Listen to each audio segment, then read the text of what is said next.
Hey guys, I'm going to do a little video on the Atlas here. Just done a couple takes now, and there's a lot to talk about, and I'm trying to keep the time down, so I just want to, the way I explain the drop tables of the maps, so I'm not sure if anybody's watched other guides and stuff, but when people talk about, oh, oh, we're good. Talk about like the rare and magic and unique bosses and white monsters. There's like white monsters are +0, magic and rares are +1, and bosses are +2. So what they're talking about is basically the item level of those mobs. So I don't know if, oh, it's kicking me out here. If people have noticed, but when you kill a rare monster in an item level, let's say you're in item level 68 zone, tier 1, the item level of that are magic or rare monsters, sorry. Well, I guess rares drop +2, but they drop a one level higher, right? So their item level modifier is +1. So they would drop instead of item level 68, like a white monster, they would drop item level 69. As well as the map boss drops +2, so item level 70. So that affects the map drops as well. Um, yeah, so the white monsters, no matter what your Atlas bonus is, it's saying it has a chance to drop 2 tiers higher. What that means is like if I'm in shore and I kill a white monster, that white monster can drop up to what is that, 76, I believe is tier 8. Um, anyway, so let's say 76 is tier 8. That white monster has a item level 76 drop table, so he can drop anything up to level up to tier 8. And let's say he does drop a map, and the game rolls what tier it is, and this is how map drops work. It'll roll the map drop, and that map comes up as a tier 6. Well, now my Atlas bonus uh, upgrades that tier by 1, so the map drop rolled is a tier 6. My Atlas bonus upgrades it to a tier 7, and let's say I roll that 58% chance for 2 tiers, and it succeeds. I get that +2 bonus, so another +1. Now it's a tier 8. That white mob just dropped a tier 8 map for me. But let's say that white mob, uh, I kill him, he drops a map. That map drops as a tier 7. The game rolls it. It's a tier 7. So now the same thing happens. My Atlas bonus upgrades it to a tier 8, 1 tier higher. And let's say I roll a success on my 58% chance to upgrade it by a tier again. So my Atlas bonus upgrades it to a tier 9. But then that drop table of the white mob is only item level 60, what did we say? Or no, 76. His drop table is only level 76, and this is a level 77 map, so he won't be able to drop that, so it's downgraded to a tier 8, and a tier 8 map drops again. Even though my Atlas bonus succeeded in upgrading it twice, it still only gets the +1, because that mob is limited to a +1. So an example of another situation where that would happen would be like if you're unlocking the Atlas, um, and you kill a tier 1 boss, and that boss, he drops a +2, right? Because he has a item level 70 drop table, which is +2 from the item level 68 of a tier 1. So +2 gets you to tier 3, but let's say you don't have any tier 3s on the Atlas, and not only that, but the tier 1 you're in isn't connected to any tier 3s. That doesn't happen anywhere.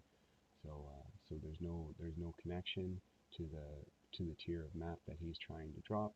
So then the game checks it and they say, okay, well there's no tier 3 that's available to drop, So we're going to downgrade it to tier 2, and then it says, okay, what tier 2s are unlocked? There's no tier 2s unlocked. Okay, well, the map that you're running, the wharf that you're in, has access to 2 tier 2s through these lines of influence, or whatever, let's say, these connecting lines. There's 2 drop enabled tier 2s, so it's going to drop as one of these 2 maps. And that's a really quick basic explanation of how map drops work, kind of based on item level and what's unlocked on the atlas and connecting lines and stuff. Yeah, so that is concerning the native and sextant mod mobs in a map. Some League mechanic mobs do not drop maps, like Exiles and Tormented Spirits. League mechanic rares in general do, as well as Nemesis and Bloodlines. Obviously, they pump up the, as well as some prophecies and stuff, they pump up the native and sextant mobs that are native to your atlas, so you end up with more white monsters, more magic, more rares. Also, the plus level on cartographer boxes will increase the tier of the map drops that they're able to drop. So let's say my atlas as of right now, if I was in shore a tier 8 and I got a cartographer's box that had +3 item level on it, there would be some tier 11 maps. Hopefully that would drop out of that. It would be able to drop tier 11 maps. So yeah, so that is another way of affecting map drops. Let's say it's a new league and I haven't unlocked any of my atlas yet. I just finished doing my tier 7s, so I have all of my tier 7s unlocked, and then I decide to start my tier 8s by running a shore. And while I'm in that shore map, I find a cartographer's box and I put a alchemy orb on it, and I get really lucky and I get that same +3 item level mod. And I pop that box and I kill all the mobs, and then it spits out a bunch of tier 9 dungeon maps. And you'd kind of wonder, like, oh, I didn't get any tier 11s or any tier 10s, and that +3 mob, +3 item level mod kind of sucks, right? Because like all it did was give me a bunch of these T9 dungeons. Well, the reason that happened was because you don't have any other. Keep in mind, this is the first T8 you're unlocking, so you don't have any tiers higher than that unlocked either. So when that box gets opened, you kill the mobs, it pops open, and it's going to drop its loot, right? It's a bunch of maps. So let's say it rolls all those maps, and let's say you get 1 tier 9, or let's say you get 3 tier 9s, 2 tier 10s, and a tier 11 out of it. And everything else we don't care about in this example. But so your tier 11 map drop from that +3 mod, +3 item levels, the item looks at it, or the game looks at it, and it says, okay, we got a tier 11 drop. What map are we going to drop? And it goes through the atlas and it says, okay, this isn't unlocked, this isn't unlocked, this isn't unlocked. None of these tier 11s are unlocked. None of those tier 11s can drop. Okay, is this map connected to any tier 11s? No, this map is not connected to any tier 11s. That means there is no tier 11 that is available to drop. So that tier 11 drop gets downgraded to a tier 10. Now, what did we say? We have 3 tier 10s now, I guess. I forget what I said earlier, but let's say we have 3 tier 10 drops now available. This map downgraded one tier 11 down to 10, so now we have 3. It's going to do the same thing. It's going to go around the atlas. It's going to check all the tier 10s. We haven't completed any of the tier 10s yet. It's going to say, okay, there's no unlocked tier 10s. So is this map that we're in connected to any tier 10s? Nope, it's not connected to any tier 10s. So those tier 10 maps are going to get downgraded to tier 9s. So now we have 6 tier 9 drops available coming out of this box. It's going to do the same thing, go around the atlas. It's going to say, Okay, what do we have available for tier 9s? None of this is unlocked, right? Okay, we don't have any unlocked tier 9s available. Keep in mind, dungeon isn't done yet. So, no tier 9 maps unlocked. Is this map connected to any maps that are tier 9? It's going to look around the atlas and it's going to see, yep, we're connected to tier 9. All of those maps that got downgraded and all of your tier 9 maps are going to come out as tier 9 dungeon. Okay? As well as all of your tier 8 maps will either come out Phantasmagoria or Shore, right? Because this is connected to another tier 8, so some of the tier 8 map drops that are in this map can be changed to this tier 8. So that is the basics of the what somebody explained today as going infinite with a map. Is you're actually sacrificing higher tier map drops for a specific map of a certain tier. As well as, let's say I wanted to turn all of those map drops in that cartographer's box to I wanted all of them to be shore. I want to just run shore. That's all I want to do.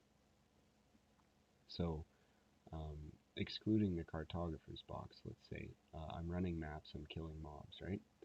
So white monsters have +0, so that means they can only drop a tier 8 or lower, as well as they can only the magic and rare monsters have a +1, so they can drop any tier 9 that's unlocked, or this dungeon. Okay, this dungeon is connected, it's tier 9, so that one can drop as well. And then the map boss themselves can drop any tier 10 that's unlocked. But and we'll get into that. The +2 of a map boss can be upgraded to a tier 10. But keep in mind that Academy doesn't have a line that's connected to shore. It's connected through dungeon. Okay, so the +2 can only be +2 if there's a tier 10 unlocked on the atlas. So knowing that, what can we do to change all of those map drops to tier 8 shore and keep our maximum sextants as high as possible? So keep in mind that you gain sextant slots by completing categories of maps, and when I say category, I'm talking about the color, so white, yellow, red. Then you also get a sextant for completing the Xana mission. So there's 5 sextants there that you have to work with. We're going to end up sealing some maps to do this. So sealing out of one category of map is advantageous because, like, if I wanted to run a yellow map, then I would keep my reds active so that I keep this sextant, and keep my whites active so I keep that sextant, and then that way I can mod up my map and get as many mobs in there as I can. So square one with shore is we don't want any other T8s to drop, right? So we go around the atlas and we seal all of our T8s. But we can also drop T9s in this map. So we go around and we seal all of our T9s. And then we can also drop T10s from the boss, right? So we go around and we seal all of our T10s. So now, what do we have that can drop in this map? We have, even though it's not completed, we can drop a dungeon, and really bad, because it's the same tier as the map we're trying to sustain, is this Phantasmagoria here. So that will end up sharing map drops with this map. So we need to deal with that for sure. And then this being tier 8, we got 2 tier 7s connected here as well as Malkoon, which isn't really a big deal because it's a unique map. So the map would need to roll as unique to turn into that, which isn't necessarily a bad thing. So this shore here can drop these 2 tier 7s. Now these tier 7s are whatever. The maps that were going to be tier 8 shore aren't going to be tier 7 anyways. So anything that was a tier 8 is going to drop as shore, and we're not worried about sealing these guys, because that's not going to increase the map drops of this map anyways.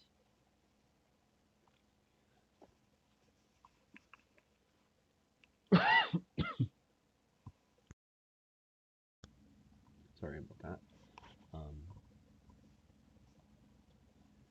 Yeah, so we've sealed all of our tier 10s, we've sealed all of our tier 9s, we're down to our tier 8s. We are keeping shore, because that's the one that we're trying to run, but we're trying to deal with this issue where we have dungeon and phantasmagoria attached, and sealing them isn't enough to keep them from dropping. We want all of these map drops to get turned into shore, so what do? Well, we shape them. So shaping a map adds five tier levels to it. So we would shape this up to tier 14. So now that can't drop either, and we would shape this up to tier 13. So that means that no mob in this map can drop either of these maps as part of their drop pool. It's been removed from our atlas. They're now red maps, which can't drop in this tier 8. So what happens when a mob drops a map in here? Well, if we kill a white monster, it's gonna roll their tier of map drop. So he drops a map. Let's say it's a tier 6. So he's gonna drop a tier 6. It's gonna get upgraded to tier 7, and then if we roll a successful 58% chance, it'll get upgraded to a tier 8. There's no other tier 8s available, so we get it as shore. The same thing with tier 7s, they immediately get upgraded to shore, and then the 2-tier mod doesn't matter because there's no tier 9s unlocked, so it stops there, it stays as a shore. Now what about magic and rare monsters? Let's say we kill one of those and it drops a +1. So it's looking for a tier 9 map that it can drop. Looking here at dungeon, it can't drop dungeon because dungeon is a tier 14 now. So it looks around at all the tier 9s on the atlas, and then it sees that there's none, so it downgrades it by a tier, and only tier 8 that can drop because Phantasmagoria is now tier 14. Or sorry, 13. So Phantasmagoria is now tier 13, and it changes it into a shore. The same thing with any tier 10. There's no tier 10s available, so it downgrades them to tier 9s, looks around, can't drop this because it's tier 14, then downgrades it to tier 8, looks at tier 8s again, sees Phantasmagoria is actually tier 13, shore is the only one that's drop enabled, so it's a shore. So like you can see how this going infinite strategy, you are just basically sacrificing higher tier maps for a specific tier or a specific layout of a lower tier map. So that's how that works. And somebody asked me a question about that today, so that's kind of why I'm making this video. I want to add a few more things into this though while I'm doing it. Influence, Elder Blob, once it reaches 7 maps, Shaper has to spawn next to it. We can use that for forcing our Shaper strongholds to spawn. So a stronghold spawns on a map that has no influence on it, and then has Shaper influence spawned onto it. So the way we can control that is with the maximum amount of strongholds you can have is 2. So let's say I do all of my Shaper strongholds, and I want to get my stronghold on Geode. I don't have any other strongholds on my Atlas at this point. So then I run Geode, then I run Villa, then I run Geode again. And that what happens there is my Elder Blob gets expanded to Geode, then to Villa, and then I cut it off. This Geode has no influence on it, but Shaper is forced to spawn next to my Elder Blob because he's bigger than 7. So then the next time when Shaper spawns influence on there, next to my Elder influence, there's a chance that it becomes a stronghold because it went from no influence to Shaper influence. And if it isn't a stronghold, I just run those 3 maps again. I go geode, villa, back to geode, cut it off, and then I wait and I see if that becomes a stronghold. And I just keep doing that pattern until I get a stronghold on that map. So that's how you force spawn those. Yeah, Elder reaching 7 forces Shaper influence. That's all part of spawning strongholds.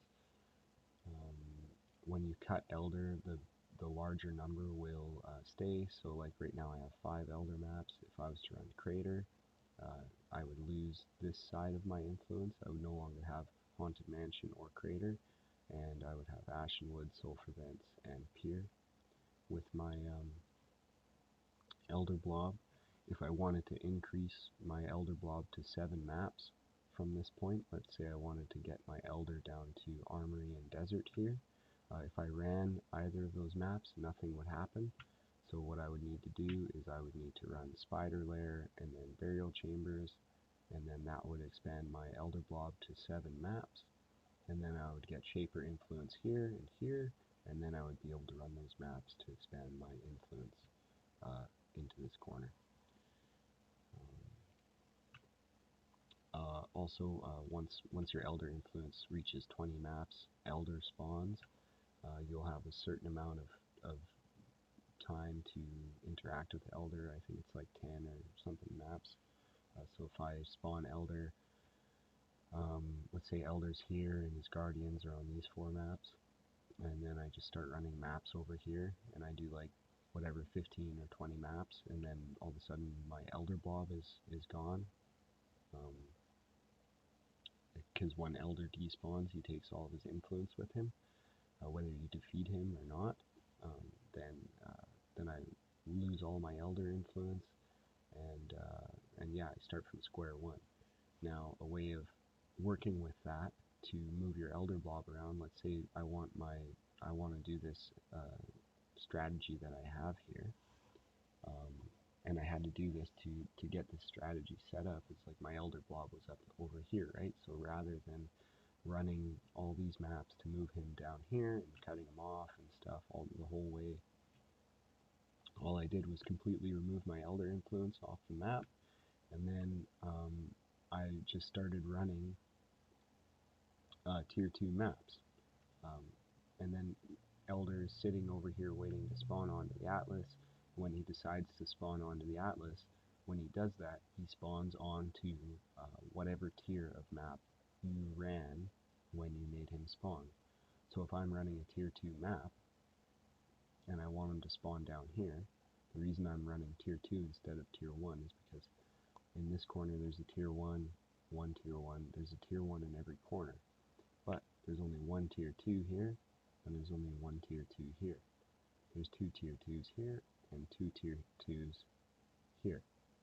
So I've doubled my odds of getting him in either this corner or this corner by running tier 2 instead of tier 1. So then I get my Elder to spawn either there or there, and if he spawns here, I just delete him and I run tier 2s again until I get him into this corner.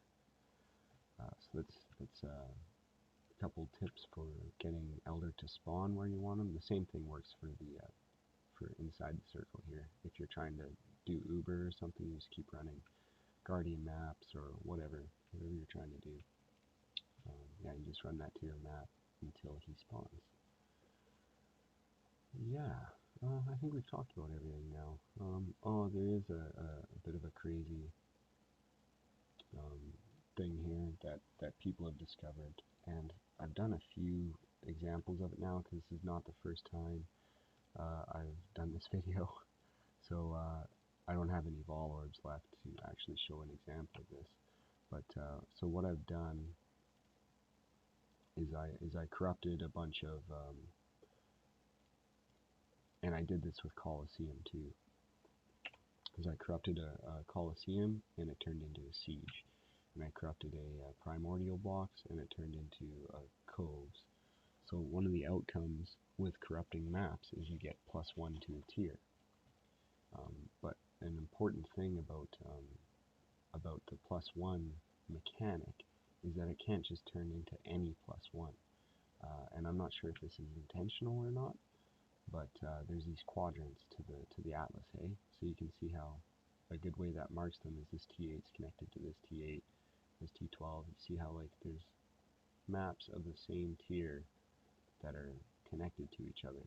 And it's weird because that's the only place in the atlas that they do that, and it centers around where these quadrants intersect. Okay? So this is the lower right, lower left, upper right. So where these quadrants meet, you get these weird, um, weird situations where two maps of the same tier are connected, and that's the only place on the atlas that they do that. And we kind of talked about how to shape one of the maps to keep it from dropping when you're doing one of those maps as a going infinite, let's call it, strategy. So yeah, so that's how you deal with that when you're running one of those maps. Like Atoll is popular. Like I would shape Pit instead of Atoll if I wanted to run Atoll all the time. But another crazy mechanic that plays along with these quadrants is that when I corrupt this for a +1, the only maps that +1 can turn into are maps of that quadrant. So if I was to corrupt 300 primordial blocks, they would all turn into either coves or colonnade. They could never turn into this canyon or this siege or this dark forest.